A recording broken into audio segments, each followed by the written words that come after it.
আসসালামু আলাইকুম। যারা টাইলস লাগান তাদের জন্য একটা ভিডিও নিয়ে আসলাম। টাইলসে ফুটিং মারার নিয়ম। টাইলসে ফুটিং মারার নিয়ম হয়েছে, একদিন আগে ওয়াশ করতে হবে, ভালোভাবে ওয়াশ করে নিতে হবে। জয়েন্টগুলো একদম ক্লিন থাকতে হবে, পরিষ্কার করার পরে আপনি বন্ধ রাখবেন, একদিন ফুটিং মারা বন্ধ রাখবেন ওয়াশ করার পরে। তারপরের দিন আইসা আপনি ফুটিং মারবেন, তাহলে এই জয়েন্টের পানিগুলা শুকিয়ে যাবে। শুকিয়ে যাওয়ার পরে যখন ফুটিং মারবেন, আপনার ফুটিংগুলো একদম সুন্দরভাবে জয়েন্টে লেভেল থাকবে।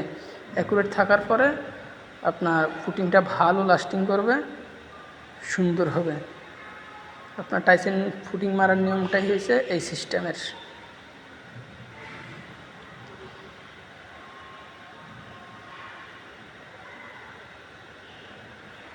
কারণ টাইলসে ফুটিং সাথে সাথে লাগাইলে বেশি দিন থাকে না, তাই আপনার টাইলসের ফুটিং নিয়মটা একদিন আগে ওয়াশ করে রাখা।